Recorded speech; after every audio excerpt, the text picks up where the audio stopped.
పెట్టాను నేను వీడియో.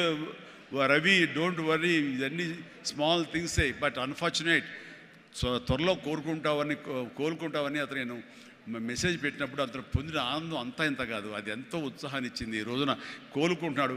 ఈ రోజున ఈ సభ రవి రావాలి, అన్ఫార్చునేట్ రాలేకపోయాడు, కానీ నెక్స్ట్ ఇదే సభ ఇక్కడ జరిగితే కనుక రవి వస్తాడు, నేను వస్తాను, మీతో ఉంటాను.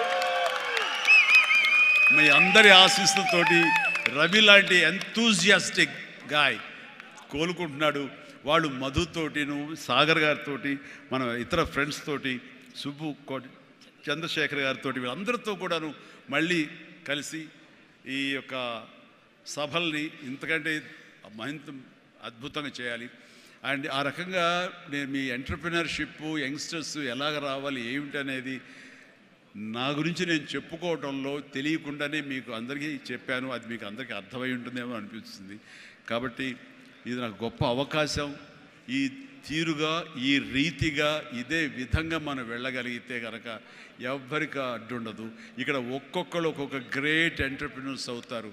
ప్రతి ఒక్కళ్ళు మీ సలహాలు, సంప్రదింపులు మీ సీనియర్స్ తోటి మీరు ఆయా సమయంలో ఇంటరాక్ట్ అవుతూ what to do, what not to do, how to go about it అనేది మీరు తెలుసుకుంటూ ఎప్పటికప్పుడు మీరు అప్డేట్ చేసుకుంటూ, రిస్క్ ఉంటుంది, బట్ మన జీవితాలు కొలాప్స్ అయ్యేలాగా మాత్రం రిస్క్ వద్దు. కానీ మీడియం రిస్క్ తీసుకుంటూ మీరు ముందుకు వెళ్ళకపోతే అభివృద్ధి ఉండదు. ఛాలెంజ్ సినిమా ఎంతమందికి ఇన్స్పిరేషన్ వచ్చింది అంటే ఆ రోజుల్లో ఏమి చేయాలరా అని తొయ్యనంటే వాళ్ళకి ఆ సినిమా ఒక దిక్సూచిలా ఉండి ఈవెన్ మనం కూడా అచీవ్ చేయగలం అనే నమ్మకం వచ్చింది.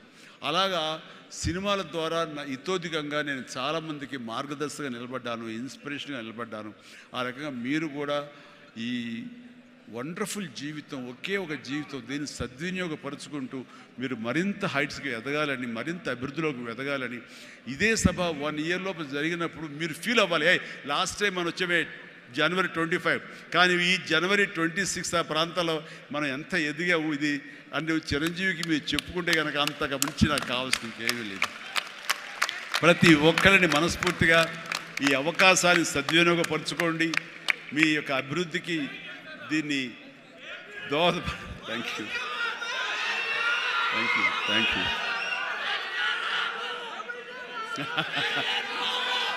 ఎస్, ఇందాక నుంచి చాలా చెప్తూ నా అచీవ్మెంట్స్ గురించి చెప్పాను. Pawan Kalyan is my achievement, Ram Charan is my achievement, నా ఫ్యామిలీలో ఉన్న అందరు బిడ్డలు అందరూ కూడా నా అచీవ్మెంట్. వీళ్ళందరూ చూస్తుంటే ఇది కదా నేను సాధించానని. మొన్న పవన్ కళ్యాణ్ ఇంటికి వచ్చినప్పుడు ఒక మాట అన్నాడు, అన్నయ్య నీకు ఒక మాట అనేవాడికి గుర్తుందా అని.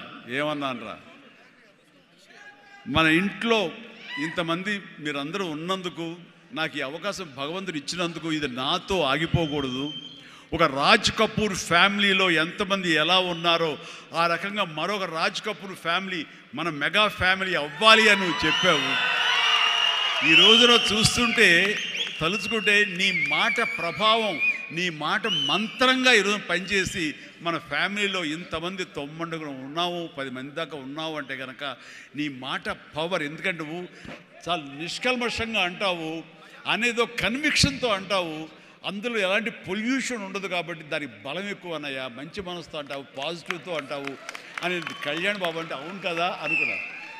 తెలియకుండా అదే ఒక పత్రిక కపూర్ ఫ్యామిలీ ఆఫ్ సౌత్ అంటూ మా గురించి ప్రస్తావించినప్పుడు, భగవంతుడా, ఇది మా గొప్పతనం కాదు, నువ్వు ఈ ప్రజలు, నా అభిమానులు, ఈ ప్రేక్షకులు మమ్మల్ని ఆదరించారు కాబట్టి మేము ఈ స్థాయిలో ఉన్నాము అనుకున్నది ఆ రకంగా సాధించగలిగాము అనిపిస్తుంది.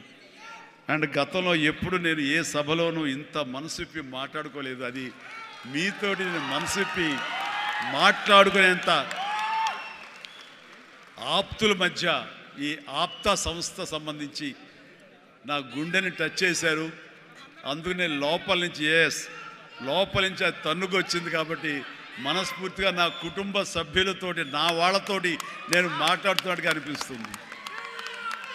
అండ్ మీరు ఎప్పుడు ఈ ఆప్తా సంస్థ ఇప్పుడు ప్రెసిడెంట్గా ఉండొచ్చు, రేపొద్దున ఇంకోటి ఉండొచ్చు. ఎవరైనా సరే ఇదే డెడికేషన్ తోటి, ఇదే కన్విక్షన్ తోటి, ఇదే నమ్మకంతో మీరు అంతా ముందు చేయాలి. అండ్ ఇక్కడ ఈ రోజున ఈ అద్భుతమైనటువంటి ఎన్విరాన్మెంట్లో ఈ యొక్క వెన్యూలో మనం చేయగలుగుతామంటే వెనకాల మన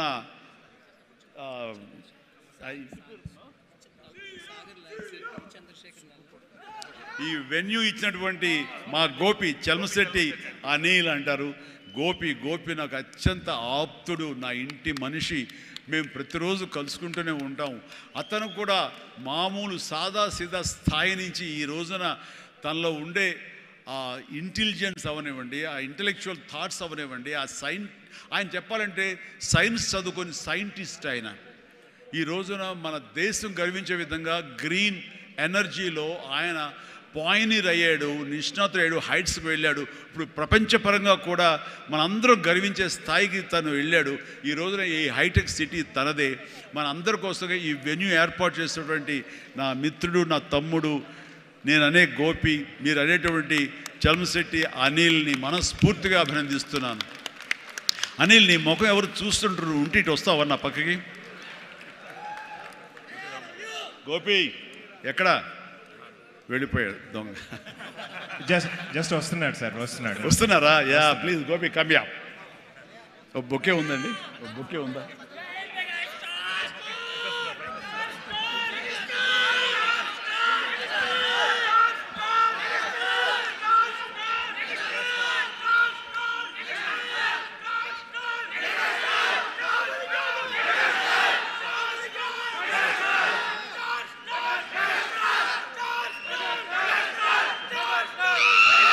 మెగాస్టార్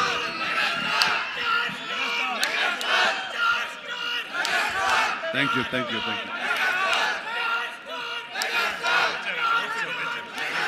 గోపి గారు,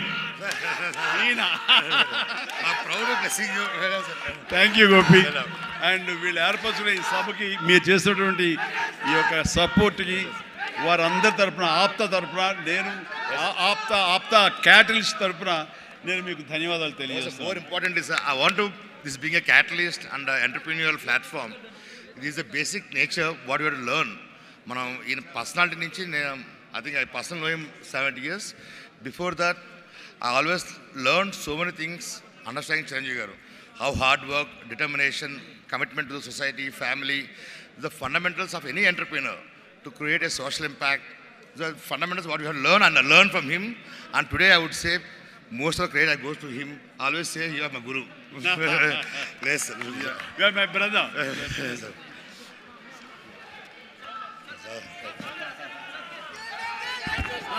అందరూ దయచేసి కూర్చుంటే చిరంజీవి గారు వచ్చి కూర్చుంటారు. మీరు ప్లీజ్ స్టేజ్ ఖాళీ చేసి అందరూ దయచేసి స్టేజ్ పక్కకి వెళ్తే చిరంజీవి గారు వచ్చి కూర్చుంటారు.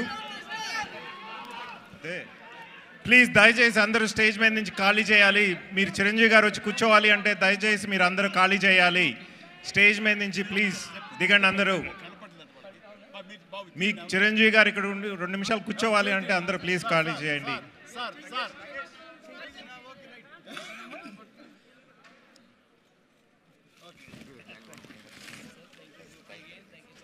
థ్యాంక్ యూ అండి.